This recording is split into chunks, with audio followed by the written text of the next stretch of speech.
this one. Come on. There we go. This is about where we wrapped up the other day. And polymorphisms, remember, variations in phenotypes within a species, all of which the phenotypes function adequately.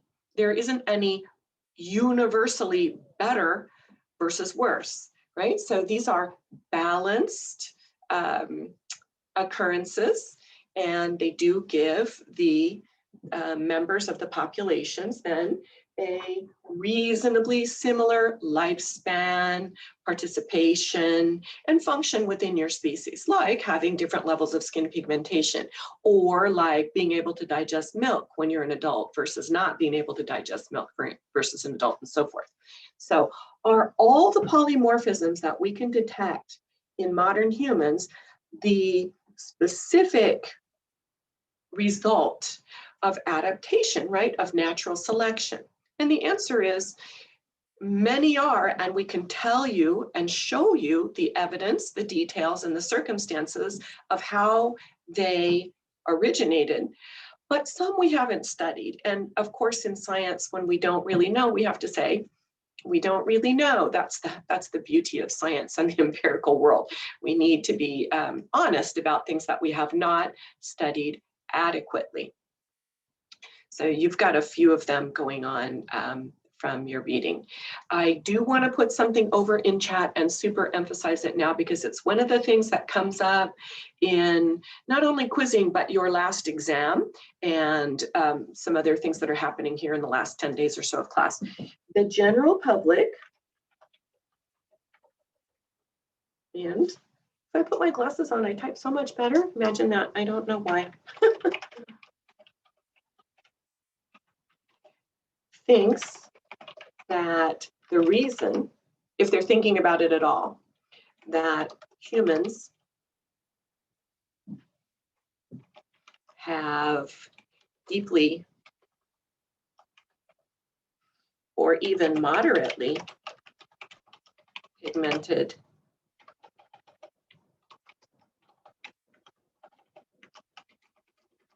skin is not accurate.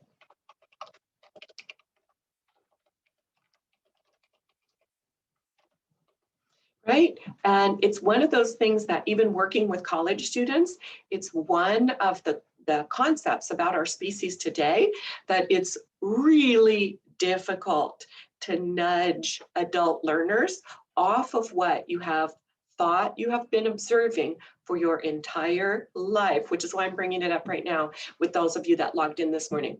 Skin pigmentation, for the general public, they think that its main function, if it had a function, that its main function is to avoid cancer.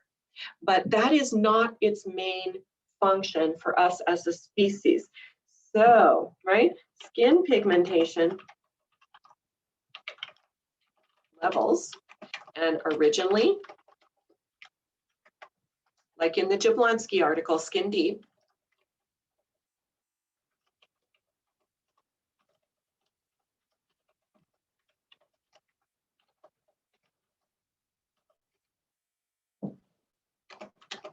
did not evolve to avoid cancer. They did not. That is not why it's present in our species. Because remember, from earlier in the course when we were studying natural selection,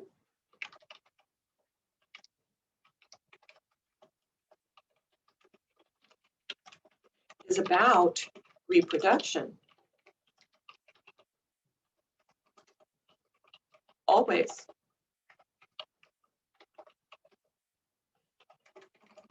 If a phenotype, remember natural selection works on phenotypes, not individual genes, but phenotypes. If a phenotype is selected for, then it helps survival and health and fertility, while members of a species are in the reproductive phase of life.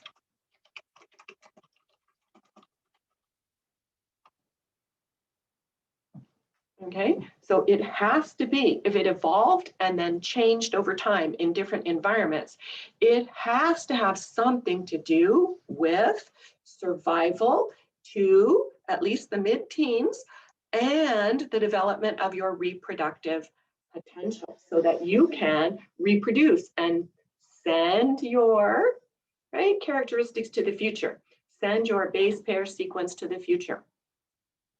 An old phrase, I don't think people use it much anymore, but maybe you've heard of it, is that that children are the only form of immortality, right? That's how you go to the future. Your children go to the future. Some of us, that makes us a little nervous, especially if your kids are still in the wild phase.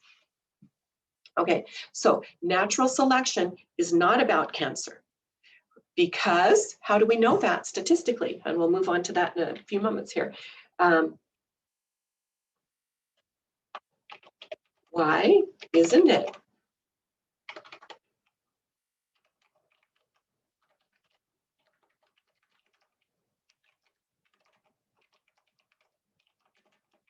Because cancer extremely rarely takes the young. Even if you were someone who has very low skin pigmentation for the natural environment that you're living in today. So actually, I would be an example of this. I have met plenty of people who are even less melanin than I have, but I don't have a lot and I don't tan. I blister, I get some spots, makes me feel not really good when I get too much sun. My skin peels, really nasty peeling, blistering, that kind of thing. Yet I live here in a very sunny environment that doesn't have lots of shade. When I was growing up, I was outdoors every minute of every day if I could. We had big animals. I had, when I was a kid, a pony and then a horse. And then I showed horses for a long time. I was outside all day, every day. And back in the time where there really wasn't effective sunscreen. So my nose was burnt, forehead, chest, upper arms, forearms, hands, every single week of my life. I just never stopped having my nose peeling a little bit, never stopped having all kinds of stuff going on. And then in college, I started going to Central America and working out in the open, doing archaeology and getting burnt. Well, I wore hats and I did all I could, but still getting burnt constantly, right? Because sun comes down and then it reflects back up on hard surfaces, and I was out in the open, not in shade. So, you know, it was not surprising to me, but it was many years later that I started noticing things were looking not so good in some spots. And I have had now at least like 5 or 6 areas on me where I've had to surgically have skin cancer removed. But none of it, well, one, I don't have the type that's killing me, you all. So I'm not pulling at your oh my God strings. And none of it emerged, even though I was pretty sure with the science background that it would eventually, until I was already at the end of my potential for fertility at all, for really statistically being able to easily have kids and carry a pregnancy. So, right, it would have to take an individual, even if someone was an albino, it would have to take you out of the potentially reproductive pool before you're even in your early 20s. And that's not even what it does with albinism. So what did Nina Jablonski discover that had to do with the environment and skin pigmentation? You all, she discovered, so the Jablonski article, so you can answer questions because for sure they're in the mix and for sure you will see them. The Jablonski article, Nina Jablonski research. that UV radiation affects levels of biochemistry in young females. It doesn't matter in the males, right? Because if you get too much UV radiation, it will delete or decline, that's a better one maybe, your levels or your ability to produce folic acid and folate. And that is required for successful pregnancy.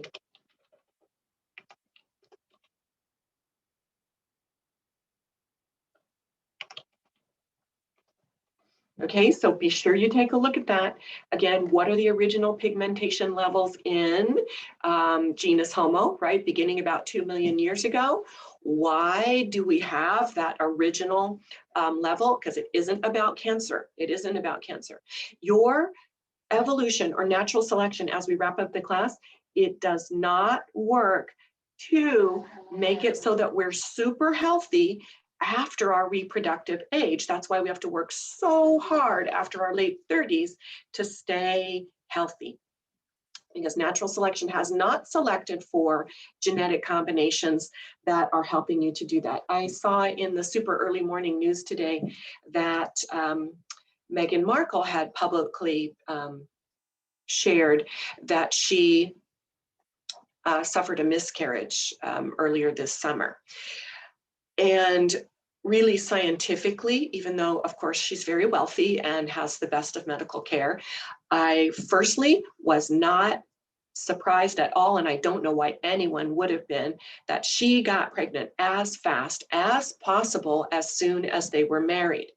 And in fact, even if they didn't want to get married super fast, they needed to, because of their public situation with her husband, they needed to get married and try to start a family if they were planning to do that naturally, because she was already in her very late 30s. And that is when your fertility noticeably begins to decline, and your ability as a female to successfully have a stable fetus that doesn't have any little genetic glitches and carry the fetus to term successfully.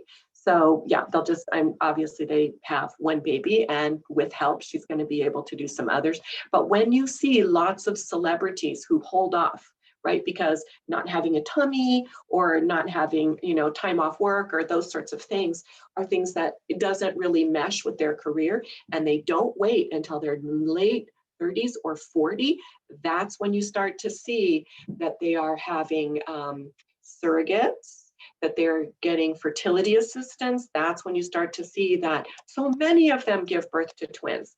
That is because they got assistance, and there's nothing wrong with giving birth to twins, but we are less fertile. Now, why then does it matter that human males then have high skin pigmentation from those areas? Because folate in the male system doesn't really help or hinder the baby, right? Because they're not creating the pregnancy, they're not holding the pregnancy in their system.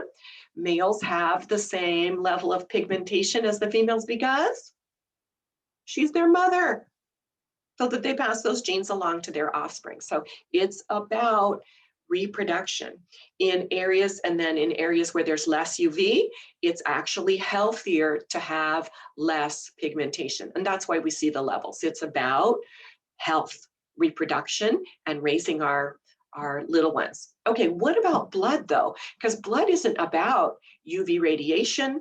Blood isn't about how close you are to the equator. Blood isn't about any of those things about physical or surface characteristics in the environment. So the ABO blood type system is actually related to the patterns of occurrence of certain diseases. And you do have this presentation is got a skeletal portion of this in Canvas as well, and in your textbook mentioned. So disease, right? Because diseases are not as common, certain diseases are not as common in certain environments as others. 2 vocabulary words that we need for our everyday survival right now, especially, but you will for the rest of your life. As we look at epidemiology, and as you look at it this week, before we get to the end of the class, you're going to notice that in every situation, that crowding, everything they're telling us right now about trying to stay healthy and avoid really dangerous diseases, but it works the same for moderate diseases or minor diseases as well, crowding. So since we are an extremely overpopulated species on the planet, for the rest of your life and that for your children, crowding, not maintaining distance and passing diseases along is going to be a big deal. You've probably heard lots of companies and news stories saying, this is really how it's going to be going forward. We're discovering things that really make a huge difference and that are going to cost money to fix right now, but we'll have it in place for later. So ABO blood type system. So your 2 vocabulary words real quick here, antigen versus antibodies. Now you have this in college speak in your reading and in Canvas, but let me just give you a simple everyday English that you can jot down for it, and it'll ring the bell and you'll be able to hold it a little bit. So antigens, remember everything in your system is a protein, right? So antigens are a form of protein, but your body makes 90,000 distinct different proteins. So, and you are genetically distinct from other people. So an antigen in our conversation today is the specific type of protein that might be on the surface of your red blood cells. And that's why I put in the short video on the ABO blood type system in Canvas. And that one's done by Valerie Parrington, one of our biology professors on campus, who actually has a side business making globally fantastic videos. They're very good and really watchable. So she'll talk to you about the difference between O-type blood and antigens, A blood, AB blood, and B blood antigens. So antigens are the proteins like putting a sweater on. Do you have an extra sweater? And what is its protein signature? Okay, so antigens, maybe you have an extra sweater on the exterior of your red blood cells. Antibodies.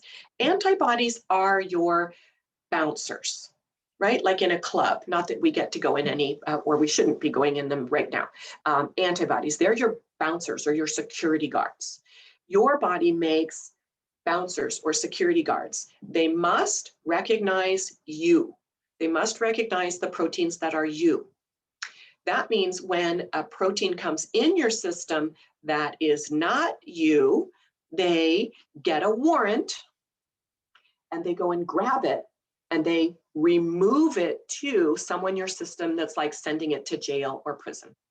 So an antibody is your bouncers, your security guards. They must, if they're going to work correctly, one, they have to recognize the difference between what's you and what's not you in your system.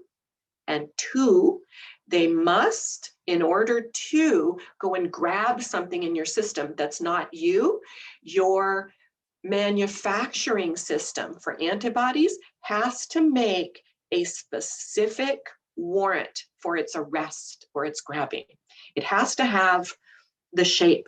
It has to know exactly what it's looking for. So antibodies in your immune system can't and don't grab just anything. They have to be made with a specific lock and key recipe in order to grab the ones that they're looking for. This has been part of the problem with COVID-19 because it is a newly introduced organism into our system. We haven't seen it or had it before. So your body doesn't know what to do with it. It doesn't know how to grab it right away. It starts doing all that it can when your system is damaged, but it doesn't have a good warrant for the lock and key to effectively grab it and take it away. So antigens, those are proteins that are you. Antibodies, your body's making them too, and they should recognize you. So they defend against infections and they have to lock and key on the infection. So security guard, warrant, lock and key.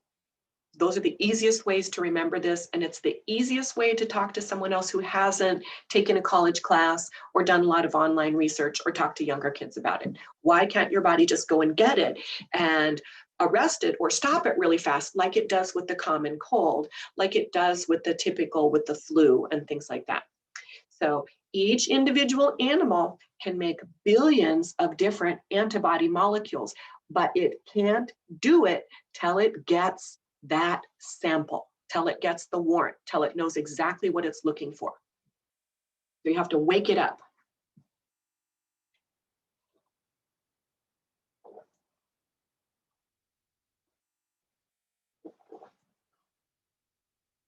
And guess what a vaccine does?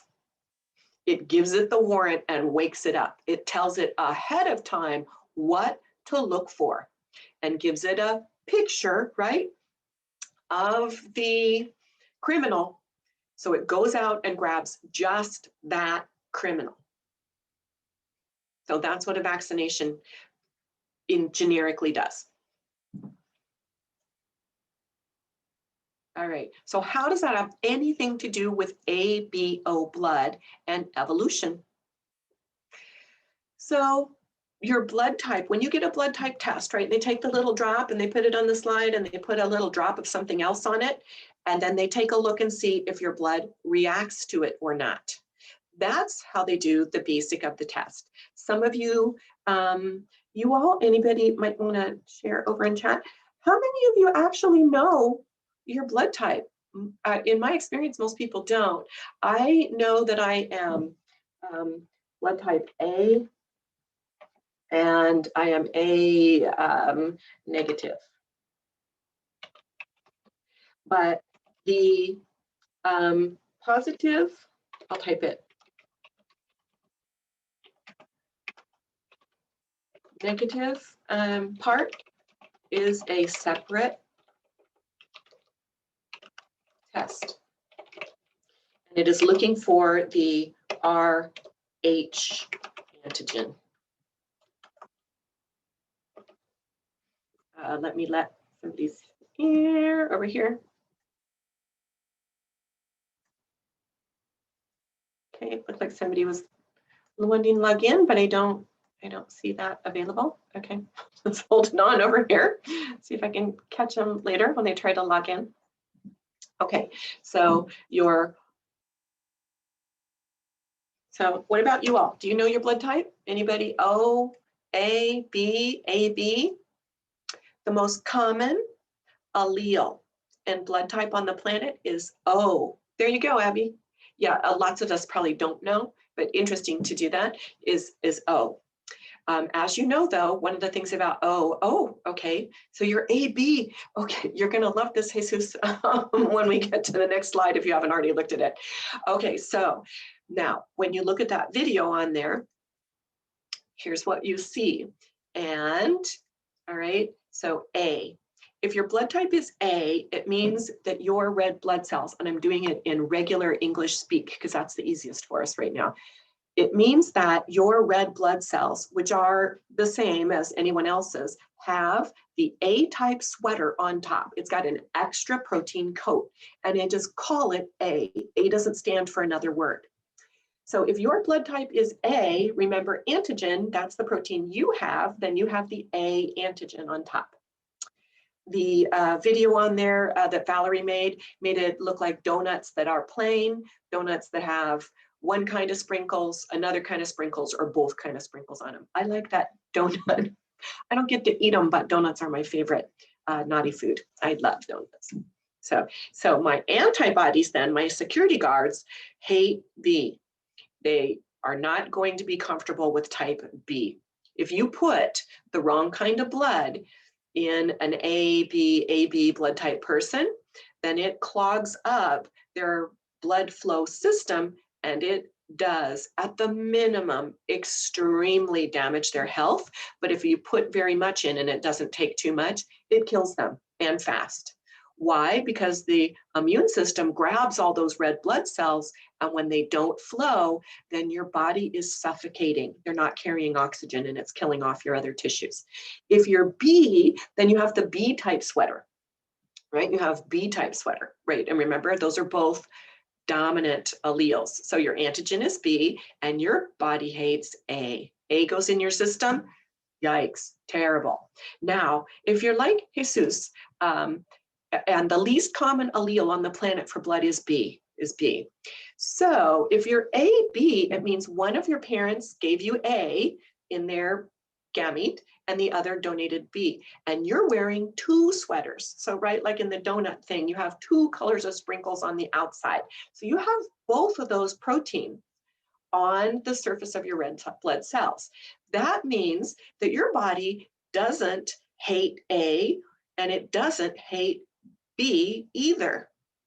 So you all, this is why I said to Jesus, you're going to love this. AB blood type in the ABO system is the, okay, hold on, Arnie, we'll get to you in just a second, is the universal receiver for blood donations. And I spelled receiver wrong. Let me go back and do it right. Okay, that means if you're having a giant emergency and you go into the emergency room and you are bleeding out, they can give you any blood they've got. You can get A, you can get B, you can get AB, and everyone can get O. So AB, super, super lucky in terms of that. Not lucky if you're going there and you need blood, right? But other than that. So AB blood type is the universal receiver. Now, most of you all know that O type blood, and here's the thing with O. O doesn't stand for anything, right? It isn't a longer word. It's just type A, type B, and then it says O. And when I was in high school, I was thinking all the time, why isn't it A, B, and C then? And I asked my high school biology instructor, who, he was very, very older. This was a long time ago, and teaching was a different type of profession for the most part. He didn't know the answer, and so he yelled at me for being rude and disrespectful for answering a question like that, like I wasn't listening. But it turned out that I found out later that the fact that it even occurred to me meant that I would probably be very interested and do pretty well in science type classes, which is true because I looked and noticed it wasn't ABC.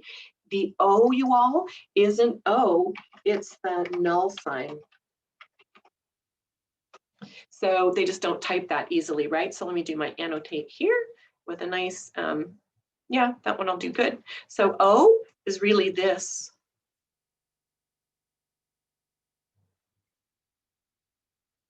That means they have no extra protein. They have no sweaters on. So if you have O-type blood, Abby, then you don't have any of those extra proteins. And that means that other people's blood doesn't go nuts when yours is introduced into your system. So O is the universal donor. So O is the universal donor.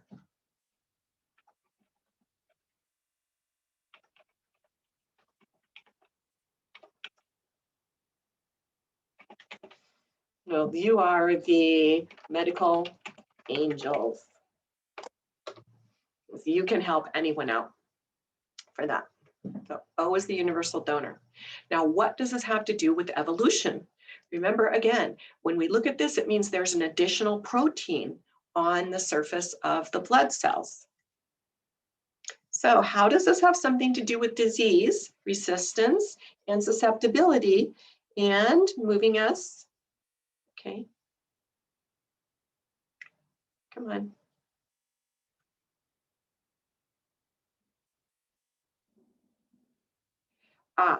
Okay, so okay, if you have O-type blood, you can only take O.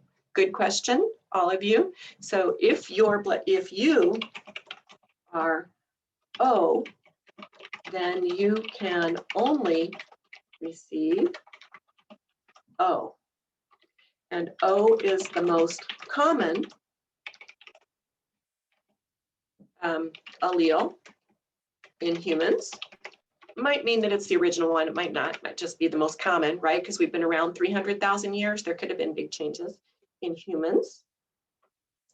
Therefore, O-type blood is the one most needed for medical emergencies.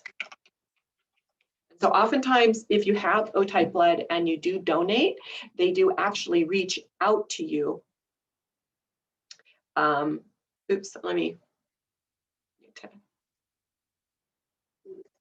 They reach out to you and ask you to continue to donate. And that's because that's the type they're going to use the most. So if you have O-type blood, it doesn't mean that you don't have a really functioning immune system. You do, because the immune system is a different set of genes.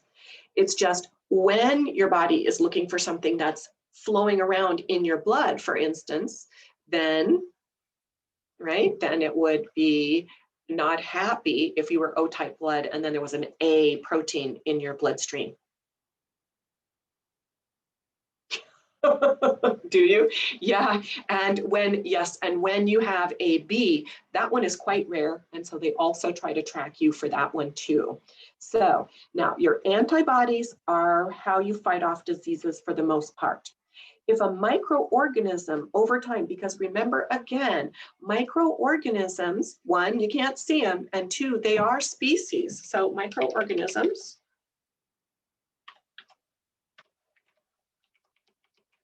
are their own species. They come in their own, right, orders. They come in their own families, come in their own genus, their own species. And they want, I'm just going to say want, what every organism wants to survive, find the right environment, and reproduce. And we can't see them. And neither can plants, and neither can insects, and so forth. So microorganisms affect all other living things, but most of them don't bother you at all. Most of them have no interaction with your system. So if a microorganism, right, because they get mutations, if a microorganism's base pair sequence carries a recipe, right, for an amino and a protein that's similar to a protein that's in our own body, then they have on a disguise, right? Just like some of the most boring movies and TV shows and so on and so forth, when somebody or some group wants to steal something, wants to commit terrorism, wants to kidnap, wants to get a job they're not qualified for, they wear a disguise. The better the disguise, the longer they're in the building, the grouping, the area, and the longer they're there, the more damage they can enact. If, in fact, it is something that eventually the system is not going to really like. So certain blood types are more capable of fighting off certain infectious diseases. Remember again, they're species. So again, going back to those terms, why would that be true? If there is a species, a microorganism that has a protein signature that makes it not noticeable if you have a particular blood type, it will eventually, your body will notice it, but it doesn't notice it right off the bat. So therefore, you're a little bit sicker before your body starts fighting it. And that may have taken a slightly higher percentage of people with that blood type group out of the gene pool during certain points in time or in history of our species. So if they don't make the right antibodies, remember, you don't make antibodies until after you are infected. They're not made ahead of time because they don't know what you're going to, right? That would be a waste of body energy. They don't know what's going to infect, enter, or be on you. So if your body's slower at doing that, then the pathogen or the infection will spread and grow into a more intense infection. Okay, let me finish this one and we're going to go out of share for a moment. For that one. Okay, so the one that's mentioned in your reading, and it also is the source of information for the viewing on infectious diseases. You all, the one that I picked for you to learn more about, where's my buttons here, is smallpox. So you're gonna watch the program, or you can go over to the website. If you're having trouble streaming things sometimes, go over to the website. You'll have to read through all the pages, but the vocabulary terms and ideas that you need are there. So you can read it or watch it. Watching it is faster and it's pretty interesting because it's a program that uses lots of our terms and really relates to what we're going through today. And that we're not doing correctly in terms of public policy and managing infectious disease. And it'll tell you when in history, not that long ago, but at least by 1980, that we really had a good idea. So that's 40 years ago, a really good idea of what to do with all these. So again, with smallpox, smallpox has a protein that is not exactly the same, but similar to the antibody on type A blood.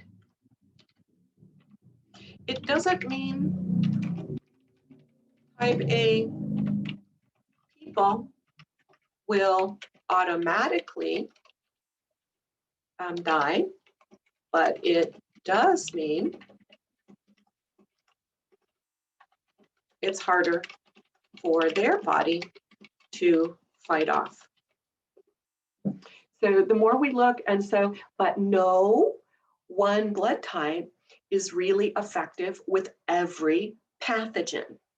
So do use the worksheet on infectious disease terminology. No one blood type is always superior to the others. That's what a polymorphism is, right? Very deeply pigmented skin is great in some environments, and it is not the best in others. Lightly pigmented skin actually has some environments that it evolved in where it really helps. It helps your body to make vitamin D, and vitamin D is essential in the development of a fetus and young children for their skeletal development and some other sorts of things. So if it's a polymorphism, some of them are going to work better under certain circumstances, some of them are going to work versus others, which is why we are diverse as a species, which is why we all are polymorphic species, because we have dispersed into all these different places, spaces, and environments. Now, aspects of the environment then do include other species, right? Like the plants, animals, and importantly for this part of class, microorganisms, and you can't see them.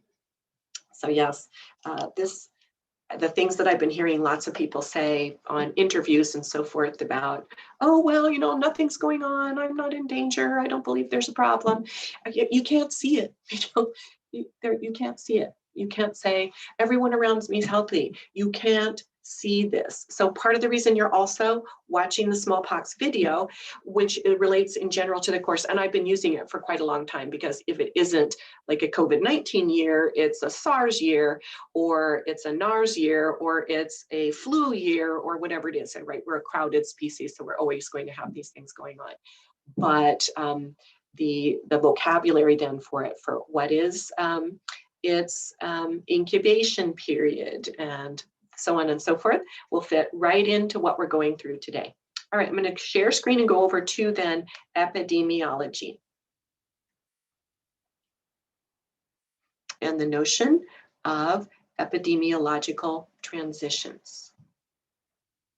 This one, you have a skeleton of it in Canvas. So please just, if you've just got a term or something here or there, but you can go over to Canvas and get the basics of it. And here I want you to have a little look about how much impact this has on our species that we can discover scientifically, and also what you need to do with the concepts of epidemiological transitions. The quiz for next week is going to ask you some questions from this one, and also questions from brain and language out of chapter 14 for you. So we're prepping for that today. So good for you for logging in. Thank you very much.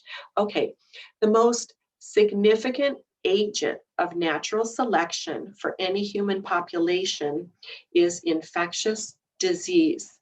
That does not mean that it is the largest thing that's killing us off, but it does mean, remember, natural selection is about taking individuals out of the gene pool while they are still very young, right? Either the baby doesn't survive, the child doesn't survive, the teen doesn't survive, or they are not healthy enough to have healthy offspring or be chosen as a mating partner in humans, or they have some other issues where they might be able to just have a single child where many other people are having 2 or 3. And you all, if we really want climate, if we really want economy, if we really want disease, if we really want violence to slow down, we need to, in the developed world, right, in the high urbanism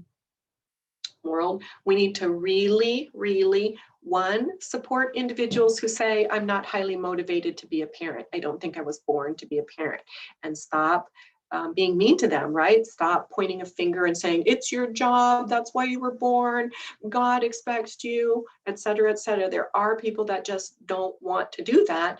And that would really help in years to come calm down our overpopulation. And the other one, for people that have their 2 offspring, which replace their children, if they aren't interested in having more, then there should be public assistance to humanely and voluntarily, if they want, not what's been going on with the nasty mess at the border in the last few years where they've been secretly sterilizing women without them knowing and not without them okaying it. I'm like, again, the amount of things where people need to be going to prison right now is mounted up in the last few years. And that's one that's definitely not acceptable in any way, and racist, obviously, for that one.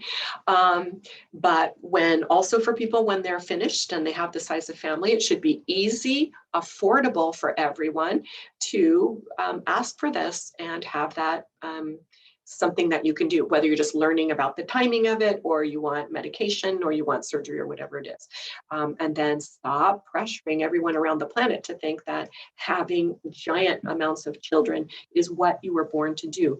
It is damaging everything. Every single thing that's a huge global problem is really, if you go back down to it, including warfare and fighting, is about crowding and lack of resources, trying to get resources, trying to protect resources, trying to overdo it. So I'm not saying that it needs to be a law. It doesn't, because there are plenty of people who they would like to be aunts and uncles or teachers. They just don't see themselves as their job, or the reason they were born is to have kids. But man, we've all been around those parents, grandparents, and great-grandparents where they're like, and when are you having your babies? It was the first question during some of the ages there. So significant agent of natural selection. It has to be something that takes young individuals out of the ability to reproduce. They might not die, but they might not be able to reproduce. So, and it is responsible, as far as we have data right now, up until now, for the most polymorphic variation. However, the largest causes of death, right? There's old age. They don't happen while we're young. So this again, natural selection for us as we finish the class, for the young. Okay, globally, infectious disease, that's anything that you catch from another individual or from an insect or from their organisms that might be in water, that sort of thing. So living organisms, pathogens that are living organisms that cause death are about 23% of our entire global population. This year, it's going to go up, right, when we have that data. But again, these numbers are a little bit rocky because, as you know, I'm sure you have noticed that there are plenty of countries that are not reporting accurately how many deaths they've had. Either they don't have a reporting system or they are lying about it. And of course, yeah, the information coming from regular science professionals out of Mexico versus what the Mexican government has reported is like not anything close to each other. And the US is underreporting as well. I'm not saying that we're so much better than that. There are some countries that are clearly China, not really reporting what's actually going on there. But there's others where, you know, Italy, Spain, Britain, quite a few other countries, South Korea, they've been reporting all along. North Korea is pretending it doesn't exist there. Highly, highly unlikely. Although they do not allow people to cross their borders much, but there's always, right, there's always under the radar crossing in every circumstance. So what is right now the most dangerous death-causing disease, infectious disease on the planet? It's tuberculosis. It's TB. This one is not in Canvas for you. So it's TB. Yeah, so tuberculosis. TB, if you get it as an adult, you live quite a long time before it's that you might die. And there are resistant forms and there are forms of it that are pretty curable. But if a small child gets tuberculosis, boom, it goes to the lungs. Their lungs are in development and they're still growing.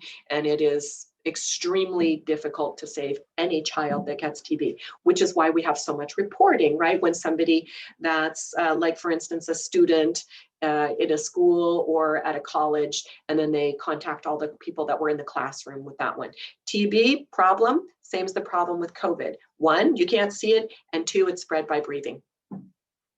And when we're breathing, then anything we do that causes us to breathe more forcefully, like exercising, like partying, singing, shouting in a loud environment, right? That's the reasons why bars and restaurants have been, and clubs have been so singled out. And I know there's a lot of bitching about it, and gyms as well, but when people are or yelling because the person can't hear you, or partying and screaming because you love the music, you love the sports, whatever it is, then it's going even farther. And we know that COVID can hang in the air for hours. So if also the environment is enclosed and doesn't have a good circulation system, then it's there, and so on and so forth. So, right, so that's part of that. It isn't happy, but that's how it is. In the US, most years, infectious disease is about 2% of total death. However, in some segments, when we get a really awful one, it can be 12%. It's going to be much higher than that after we look at this year. In the 1918 killer flu, right, influenza pandemic that's in your handout, it killed millions of people just in the US alone. They did not have vaccination technology that could be used as rapidly. And unfortunately, as you read through this, or if you did a little more research, the mistakes that the government in the US made for the 1918 pandemic, right, the influenza pandemic, which at the time the US was calling the Spanish flu, but there's no doubt that it originated in the US. It's just nasty. Yes, so they are acting like, they will eventually, we'll come back to that, Ernie, for that one. So with the 1918 flu, it preferentially killed the young. More young people died than older. And we see this happening to a certain extent with right now with the really bad numbers with COVID, that we're seeing a huge spike in hospitalization of 20-year-olds and people in their early 30s. So it is one where the way your body handles it can be different in certain different periods of time.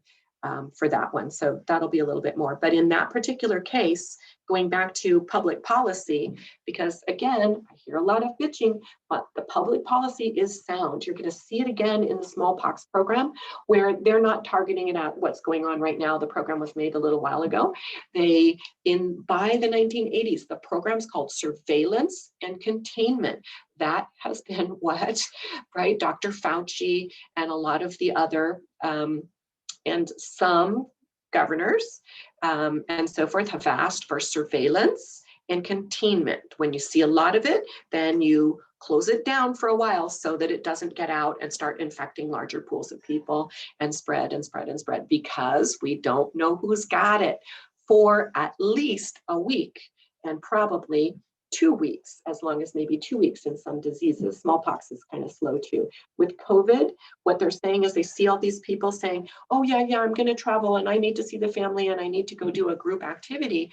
But they're telling you getting a test does not protect your family. It does not, because you may still have the organism and it may be in incubation period. So you'd have to have it every single day for a couple of weeks before you actually have any of that type of interaction. So my husband and I are staying home, even though it's killing us. We're not interacting with any family members tomorrow or actually at all during this whole thing. So for this one, so it can go way up.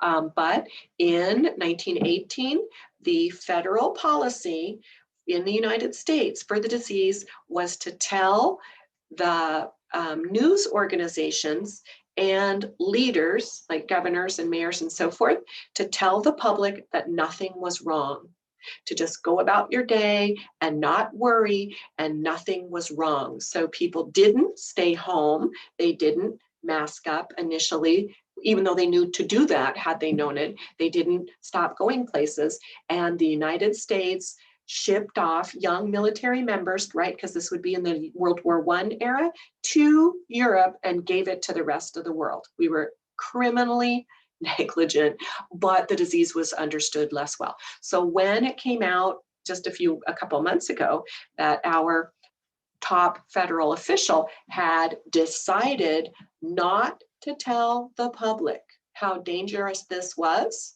he made exactly the same historic mistake that people made in 1910. So 100 years ago, we used the same policy and it killed millions of people globally 100 years ago. It was dumb shit, it was selfish, and it was killing people. And it did. It has killed more people in the United States than it needed to, right? It was always going to kill some people. So not telling us that something is out there and how to do surveillance and containment. And we didn't surveil either. We didn't start testing large numbers of people until very recently. Okay, so infectious disease. You can't really overemphasize this as the most powerful natural selective agent in the history of humans since the last, I'm going to be a little bit generous, since the last about 10,000 years is infectious disease the most significant agent of natural selection in humans. And it still is right now. So why are they saying that it's going to take so much money to reopen our schools, that even if we want to open schools and get all the kids back to school? And why is it that particularly college professors are like, in many of them, I know my biology colleagues at Southwestern are like, the vast majority of them are, this isn't going to be good. This isn't going to be safe, because we're not saying we can afford to test everybody. We're not going to test all of our students every week. It does look like we'll have face-to-face classes next August, at least some, but some instructors are not going to be interested in coming on campus during that time, even with vaccinations. So epidemiology. Okay, what is epidemiology? It is the study of the spread and the effect of disease, whether or not they produce fatal results. So that's what an epidemiologist is. It's a separate degree. It combines statistics, it combines population, it combines biology, it combines medicine. They are really important people to the health and survival of our economies. Now, going back to schools, why is it going to be very, very difficult to reopen schools immediately without a lot of funds? Because we know now that nearly every single public school in the United States needs to get an entirely upgraded ventilation system. That if they change the ventilation system, and that should also be happening in all corporation workplaces and that sort of thing, if they change that and they continue to do more with cleaning and they continue to get as many children vaccinated as possible, then we'll see all of this get safer. But if we send them back to these non-effectively ventilated classrooms, then it's just going to keep circulating. And then any diseases in the future that come up again. With children, they don't have a very strong immune system. Going back to Arnie's question, with children, their immune system is baby. It's just learning. Your lungs are small. Your infectious disease fighting system is small. And it hasn't met that many diseases. So it doesn't have that many warrants out of things to look for. And since they don't have a strong immune system, when they cough on you, puke on you, bleed on you, whatever it is, when they do that, they give you more infectious disease particles. So your infection is worse when you get it from a child than if you got it from an adult. And those of you living with little kids, you already know this. When your kids make you sick, you're super sick and they're already recovering for that. So their body is working really hard, right? Because they're in their fastest growth and they're using lots of calories and so forth. But when we're older, we recover more slowly. So infection is one category that epidemiologists study. And again, pathological conditions. So my microorganisms. So here's the big four categories for us: virus, bacteria, parasites, and fungi, or a singular is fungus, fungal infections. In the US, we usually do not think that any of us get parasites or fungal infections, but that is not accurate. But there are places in the world where almost everyone carries parasitic infection and fungal infections all the time. But the two we hear about most with our medical system are bacteria and viruses. Those microorganisms then are our natural selective agent. They are the agents. They are the thing that's going to influence whether we survive or whether we fully recover or we're somewhere in the middle. So global data is really slow. There's probably a couple years more recent than this particular stat, but it didn't change too much in the early teens. In 2013, when small children were dying, 75% of them, more about, died in the first 12 months. And unfortunately, and again, thinking about natural selection, unfortunately, that is not, and unfairly, all of it's sad, but unfairly, the level, the risk of dying as a child before the age of 5, right, which is natural selection if it is something that other people can recover from, is not equal in every continent. Africa has had the worst, although they've had big improvements in recent years. Some of the big foundations, particularly a couple of the ones that have been attacked by the QAnon mess, unfairly and inaccurately, it's just made up crap, like the Gates Foundation and so forth, have been fundraising to really actively reach out and help survival, transmission, education, all of it for infectious disease and other health risks in Africa for quite a number of years. And there are others. So here's a new acronym for the day, WHO. That is, I think you know that one, the World Health Organization, WHO. In your Real Eve program, there's another acronym, the one that's just the US, and that is CDC. Oops, that I'm spelling wrong. See, how can you spell CDC wrong? Yeah, when your fingers are on the wrong buttons. CDC, Center for Disease Control. It is a repository for scientific study. It is a repository for samples of every infectious pathogen that they can. So it's like a bank and a very, very safely guarded, or needs to be safely guarded area with samples of these diseases. So in Africa, the risk of death in your first year is 60 children out of 1,000. In Europe, it's only about 11 per 1,000. And the US is going to be closer to the European numbers in most years. Okay, so if a disease is killing just seniors, then that's not natural selection, right? Because they've already had a chance to reproduce. But if it is killing people before the age of 30, then that is natural selection, as long as some people who get it survive.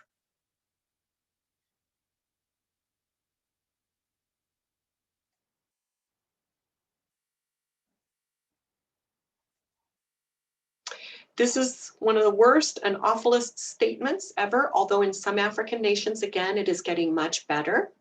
But this is a statement that's a saying that's been around a long time. In Africa, death takes the young. In high income countries, death takes the old.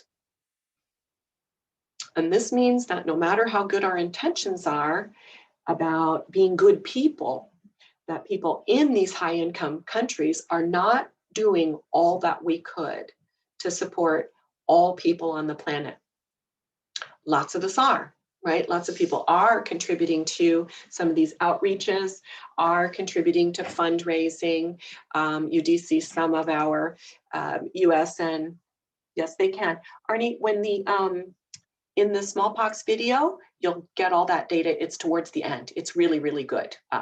And they talk about the first of the Russian scientists to come and blow the whistle on Russia, growing on purpose diseases to use for biological warfare. So good question, but that's where you're going to find it. It'll be in that, or you can use the website link that's on that page in that. And there's some really good books that are out there that are mentioned in the video as well.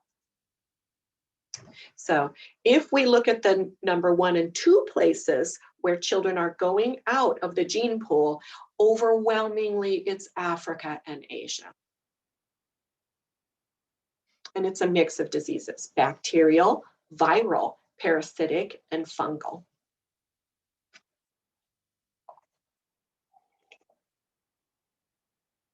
Okay, you've got this slide.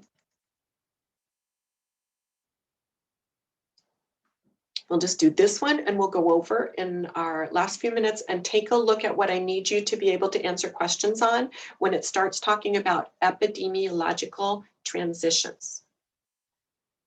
All right. 73% of the data up until the middle 20 teens for childhood death under the age of 5, where it removes them from the gene pool really, really early. Any kind of infection that acts on the lungs is really bad, right? Because then they can't breathe. Pneumonia, you all, is not a species. Pneumonia is when your lungs fill with fluid and they can't process the oxygen and send it out. So pneumonia can be caused by many species of bacteria, many species of viruses, right? Like the flu does it, COVID does it, common cold does it. There's a bunch of others.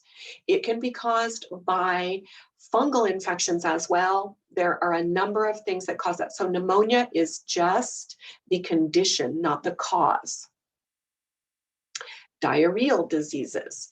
About 17% of those children die because they get some sort of infection, parasite, bacteria, or virus that causes them to not be able to hold their food in their body long enough, right, for them to get nutrition.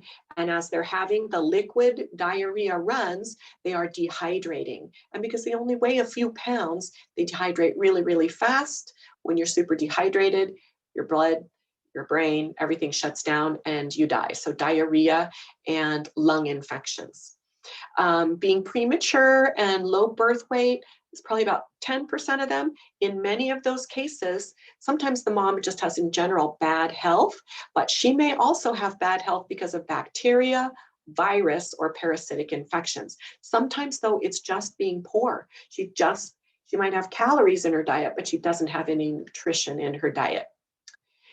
Sepsis. Sepsis is basically when you have a bacterial infection in your entire body. It got in there probably from the mom's bloodstream initially, and then it is everywhere. When bacterial infections get to the brain shuts down, and there's not really hardly anything that medicine can do about it. Birth trauma, that is not infectious. Malaria is a parasite. Did you know that? Malaria is a parasitic infection.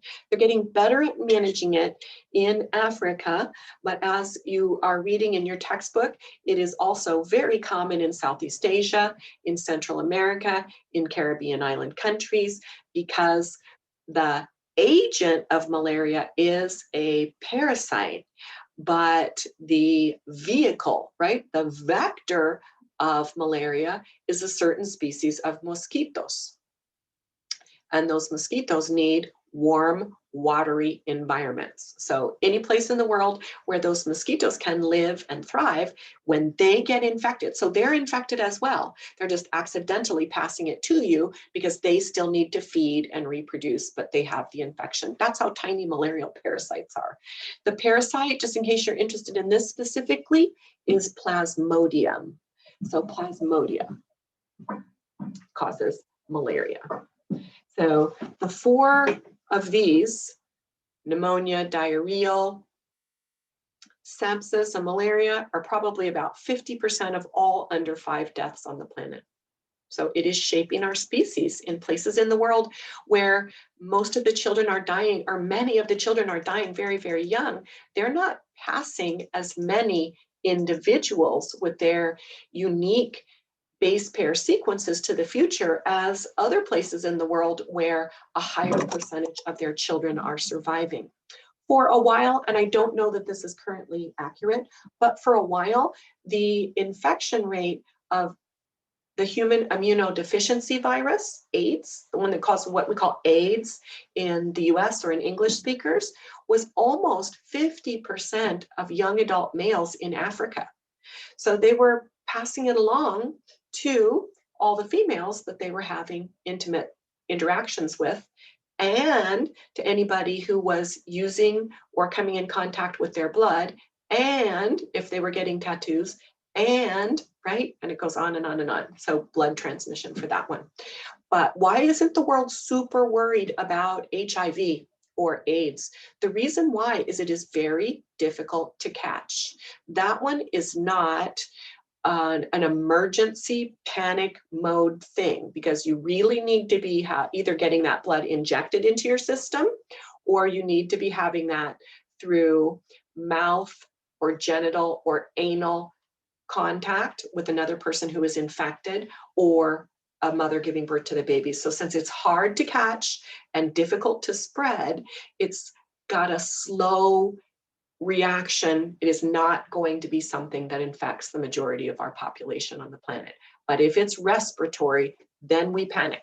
That is when panic is coming, right? Like flu, like COVID, like SARS, and so forth. For those. Okay, for you answering questions, these 4, 1, 2, 3, 4, these 4 transitional periods are important, and you do need in your notes, although it's really simple to do since the presentation is in Canvas, you need to be able to categorize what is the main factor of risk at baseline. In first transition from baseline, what's the main thing that changes and what's the primary risk? Second transition, what is the lifestyle change and what is the risk change in second transition? And the third transition we're in currently, and we're getting ready for a fourth. And so there's a little bit of these. But for us right now, baseline factors are still with us. First transition, still here. Second transition, still here. Third transition, still here. So this notion that we are the healthiest and all that now, more so than anybody has ever been in the history of our species, actually isn't entirely accurate. Our ability to get assistance to recover is better, but the things that are affecting us is a bigger load right now than it ever was. Okay, baseline. Key terms for baseline are going to be zoonotic and endemic. And again, the definitions of these are in the handout. So endemic means when something's always going to be present.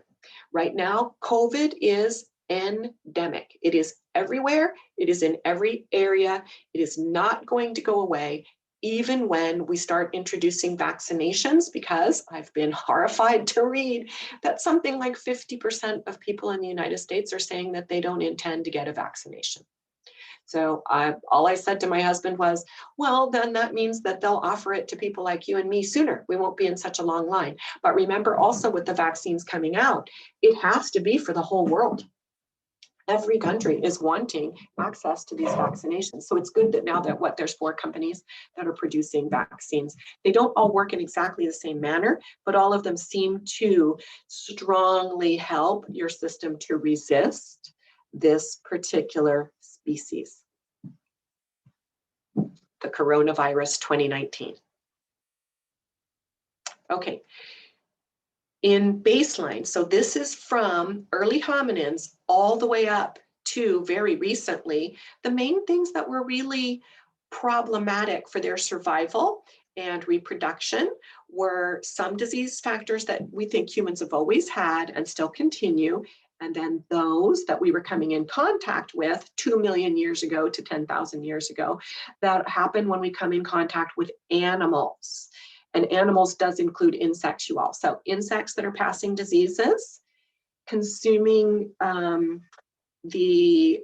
other species that have microorganisms in them that we can get, right? Like, oh, as much as I like the idea of sushi, I just hardly ever have it anymore because that's raw fish.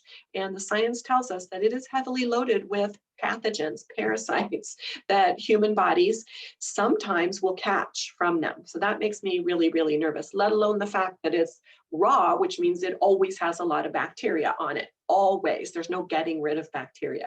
It's just whether the species of bacteria that you're coming in contact with, your body's okay with versus the ones that are mean.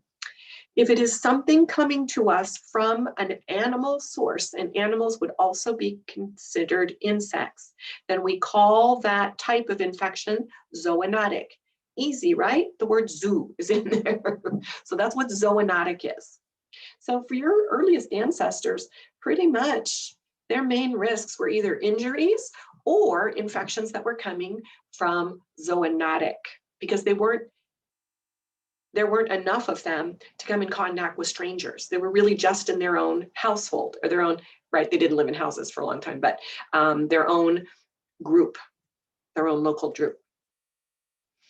In a systematic modern review within the last couple of years of 1,400 pathogens. Remember, a pathogen would be a biological species that we know infect humans. And it doesn't mean all of them are dangerous. We just know they get in our system. 61% of those are zoonotic. COVID is a zoonotic. The flu is a zoonotic. SARS is zoonotic. HNAH was zoonotic. In other words, humans coming into contact with wild animals, humans going out into nature and bringing trapped wild animals into markets, right? We don't have this problem when we're eating domesticated animals that are raised, for the most part, we don't have it raised commercially. This is when you're in countries where you go to those markets or you see those pictures and there's bats and there's ferrets and there's bugs and there's all kinds of different water animals and all kinds of fish, and they're showing them either they're alive or recently killed and not refrigerated and not raised in clean environmental conditions. Those animals are not dying from those microorganisms. They are adapted to the microorganisms, but we are not. You know what else is a zoonotic infection? HIV. HIV. People in Africa, instead of eating chickens, cows, fish, or vegetables mainly, who go out into the forest and were killing monkeys and chimps for food and caught the disease from them. They were handling their blood and their fluids. They were pulling out their brains. They were not fully cooking the food, and that's where it came from. HIV does not kill monkeys and chimps. It doesn't make them super sick, but it does humans. Why? Because we haven't had that disease before. So eating wild animals is not a good idea. So disease invasion or emergence is when a pathogen makes the jump from its original host to a new species. So COVID is a disease invasion or disease emergence. Okay, first transition. And then we don't have too many more minutes here. So we'll just look at this one and you'll know what to do. In the first transition, if there's a new vocabulary there, word for acute, then first transition is really when the danger, the risk for humans of pathogens, of communicable disease really gets started. It gets started when humans settle down into villages, and that starts about 10,000 years ago for the most part. So acute is one that when you get it within about 2 weeks, you know you have it. And within a reasonably brief period of time, you either die from it or get over it. It doesn't mean it's death. Acute doesn't mean super dangerous, because the common cold is acute. HIV is not an acute infection.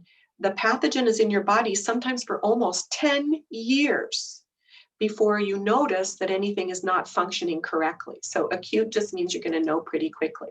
So it's going to end up either mild or fatal.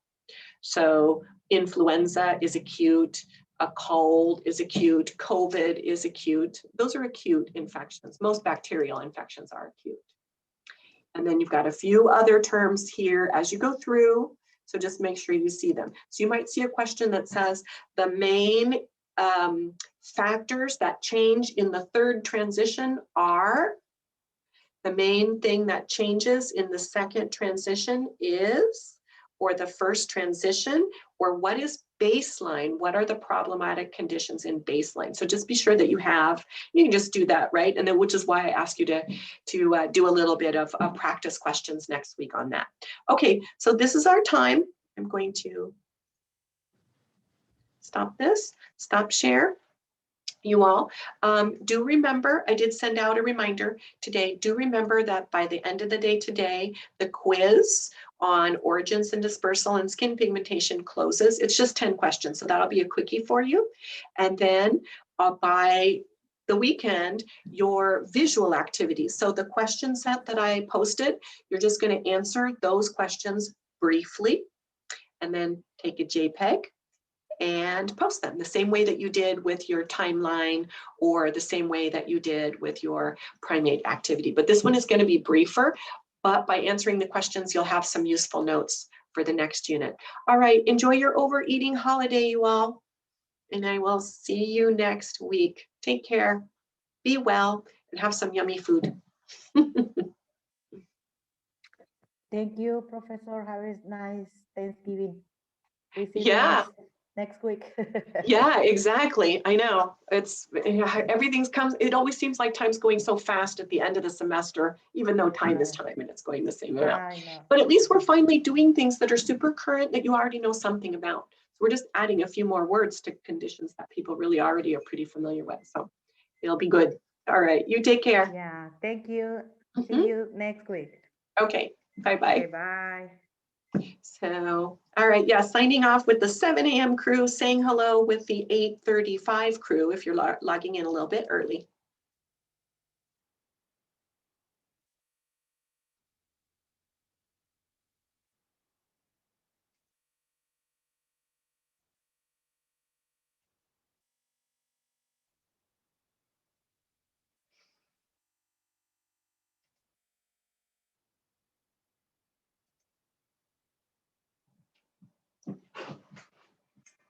Hey, you all, I'm going to walk away from the screen for a little bit, but I'll be coming back in, letting people in from the weight room here, but I just like to move around a little bit in between classes because I've been standing in the same exact spot for an hour and a half. And I need to move a little bit so that I can feel my feet again. Be right back.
Here we go.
Welcome, Monse.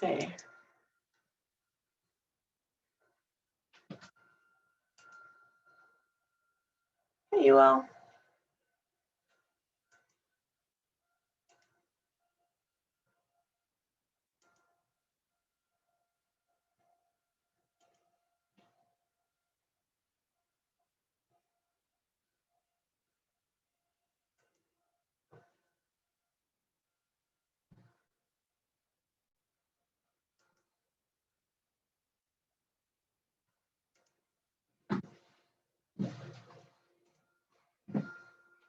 All right, let me pull up the chat.